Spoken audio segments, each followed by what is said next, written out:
Burns. Burn injuries almost always require first aid, and it is the type of burn that determines what first aid steps to take. Burns are categorized in terms of severity by the depth of the burn.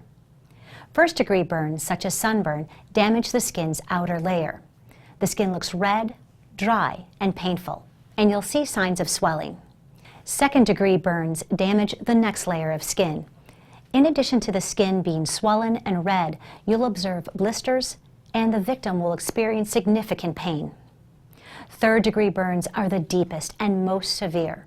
There will be damage, such as charred, white, or leathery skin.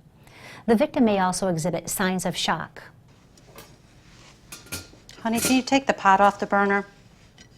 Ow! First aid treatment for all types of burns begins with removing the heat source.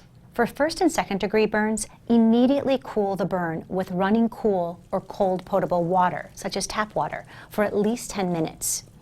It's important not to put ice on a burn, as ice can harm the skin tissue. Next, remove constricting clothing or jewelry touching the burn before the area starts to swell. Call 911 in the case of large second-degree burns. Yes, my daughter burned her hand. We need someone to come quickly. We're at 355 North Durham. Thank you. Protect the burn area from friction or pressure with a non-stick dressing.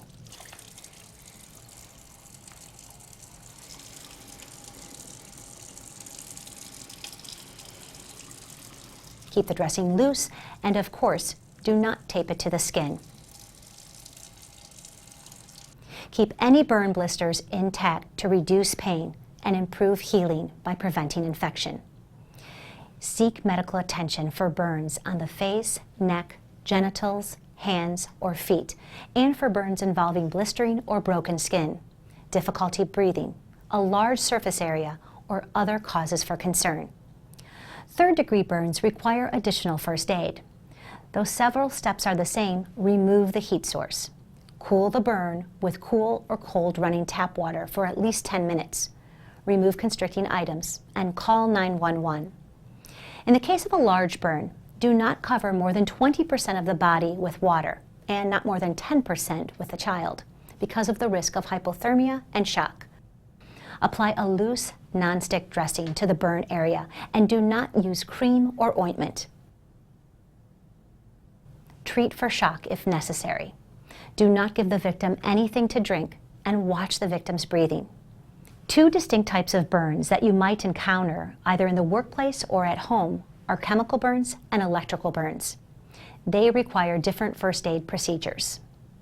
Chemical burns can be identified by seeing chemicals on skin or clothing, when the person complains of a pain or burning sensation, when you see a spilled substance on or around an unresponsive person, or when there is a smell of fumes in the air.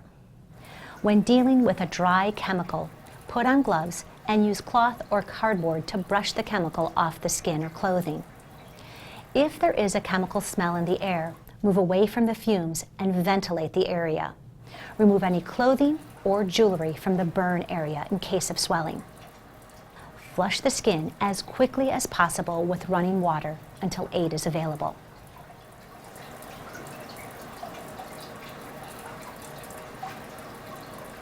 If the chemical is in the eye, flush the eye with copious amounts of running water. You can use a specialized solution if one is available.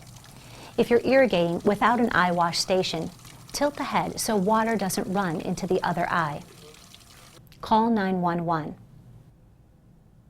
The final burn category we're looking at is electrical burns, and here you need to use extra caution. First, it is important to protect yourself by ensuring scene safety. Do not touch the patient until you are certain the scene is safe and there is no electrical hazard. Expect that a victim of electrical shock may also need CPR. If you notice areas of burned skin and a source of electricity near the person, such as bare wires, power cords, or an electrical device, suspect an electrical burn. Electrical burns may produce both an entrance and an exit wound. The appearance of an electrical burn is no indicator of how serious it is. Electrical burns can look minor, but still cause significant internal injuries.